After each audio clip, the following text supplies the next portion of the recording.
Alright, Jay's up a game, and Jared's on the play. Jared leads with a swamp.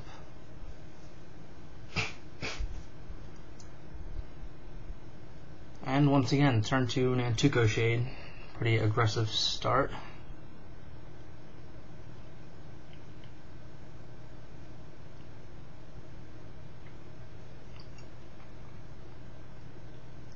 Shade gets in. And Jared wastes no time, just gets in there for 5, pumping it to a 5-4. A little bit of confusion, but Jared just doing it each pump individually. Technically the correct play, but sometimes just a waste of time. Either way.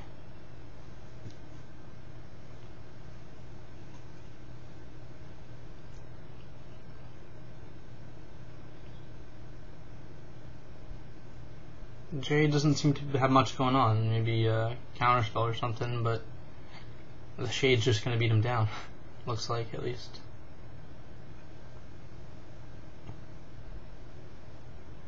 And for 6, it looks like just riding the Shade.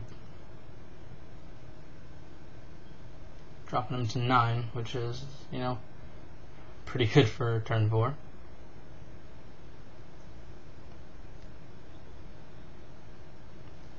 Blue, Azorius Guild Mage. Now without the white, it can't really keep the Shade from doing its thing, seeing as countering one activation of the Shade's ability is not really too relevant since it's trading 3 mana for 1, so not the most efficient thing in the world. But, gotta do what you gotta do.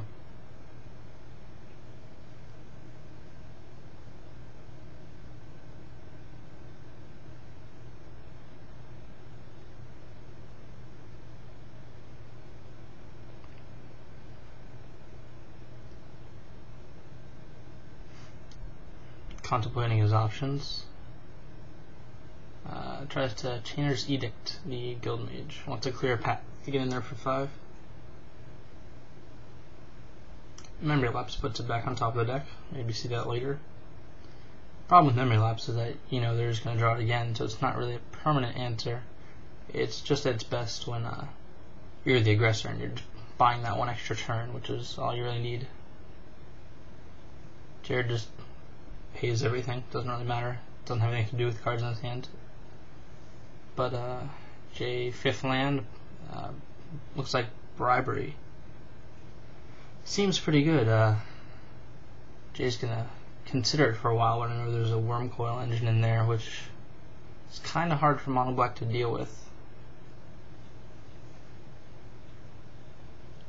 Not exactly sure what else is in the deck, but eventually the engine will come down.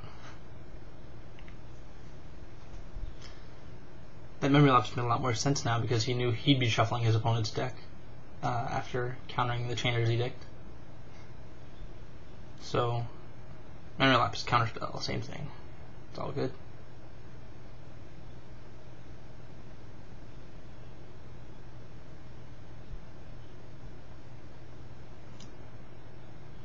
Oh, apparently Jay didn't shuffle the deck afterwards, so unless Jared wants to have all his good creatures at the bottom, which were Jay's considerations, then shuffling's probably a good idea.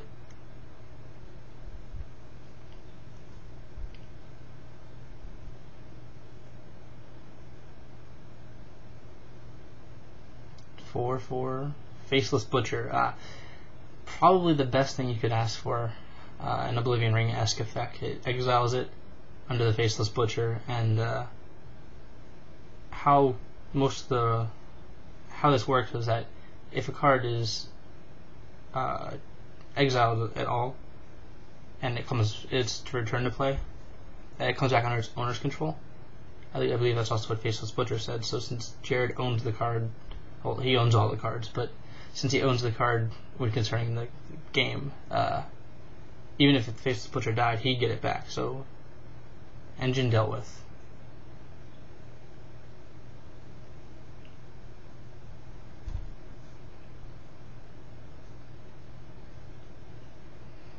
Looks like Preordain.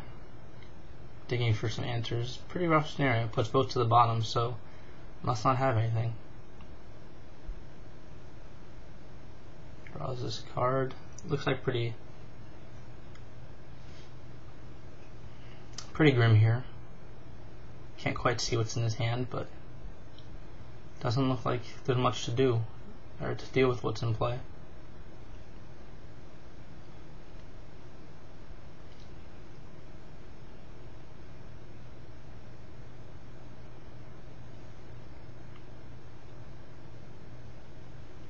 Jay could use about like 5 spreading seas right now, 5 or 6, just to laugh at that shade.